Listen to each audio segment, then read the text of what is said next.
Ayan, good morning mga karepa. Ito na naman tayo sa ating second part ng ating video. Ayan, kung makikita nyo, dito po tayo sa loob. Chine-check po natin lahat ng dapat tanggalin.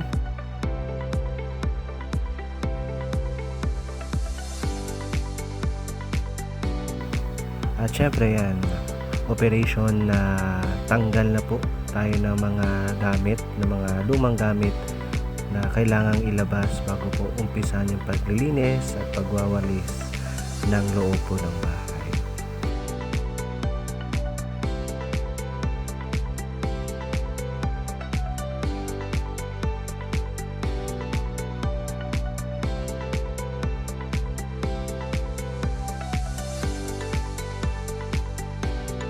Yan, kung mapapansin nyo mga karepa, yan, binabaklas ko na yung mga dos na nakapako kanina na pinagpatungan ng mga gamit, ng mga lumang gamit. Ayan, ang galing ko talaga magbaklas. Yan, pati yung bintana, yung kurtina, wala nang tinira, binaklas lahat.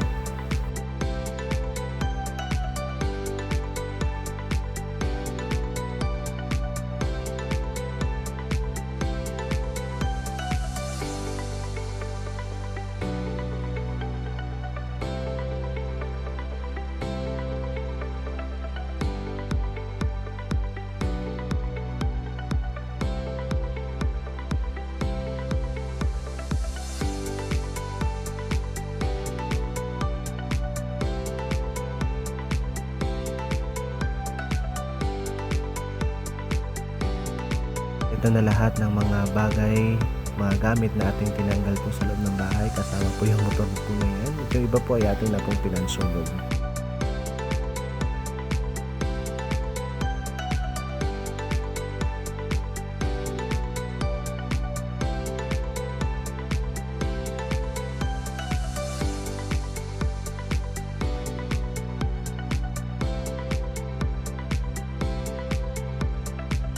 Ayun, syempre mga karepa, kasama din na yung kasipagan ko, yung pagwawalis. Ayan, lawak-lawak ng aming winalis mga karepa.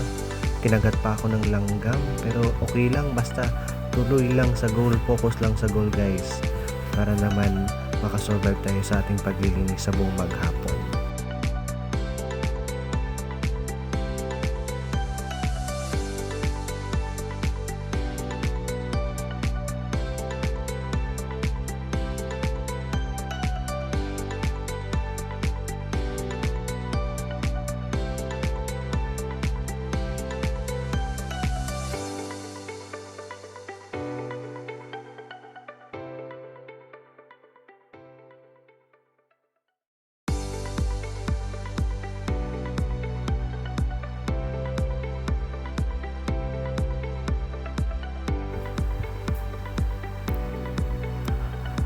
At syempre ayan, next po natin ginawa ay nagpintura na po tayo ng varnish sa ating dingding. Ayan, kung makikita nyo, ang kulay po ng ating varnish ay kulay brown. Ayan, kasama po yan para naman po magmukhang maganda at hindi po magkulay luma ang ating mga dingding. Kaya sa mga gusto pong umorder, joke lang po. Sa mga gusto pong gumaya, gayahin po yung kulay. Ayan, bili lang po kayo ng varnish. Kahit anong varnish po, anong brand, basta brown. Ayan. Pero may iba't iba po tayong mga kulay po ng varnish. Ayan, kung makikita nyo, fast forward na lang po natin yung ating pagkukulay ng varnish, kasi medyo may kalumaan na rin po ang bahay. Pero ganun pa man ay malaki pa naman po ang pakinabang at magagamit pa rin, functional pa naman po lahat.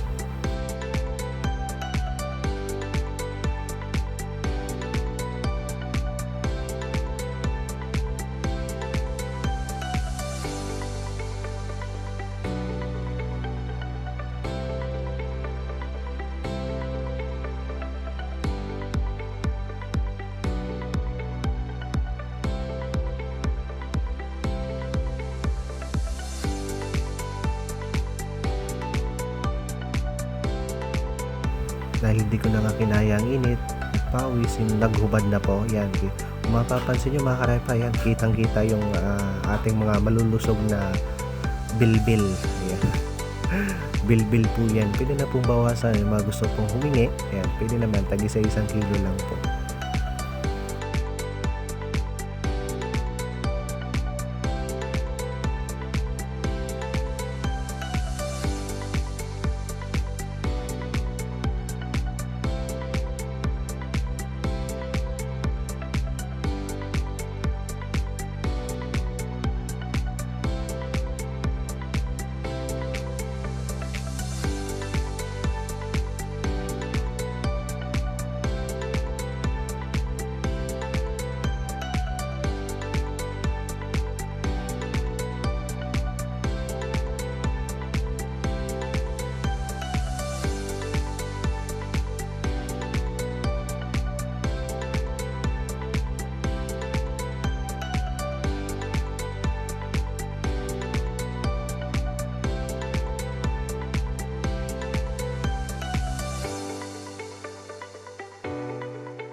Yan, kasama rin sa aming pininturahan mga karepa itong likod na parte ng bahay.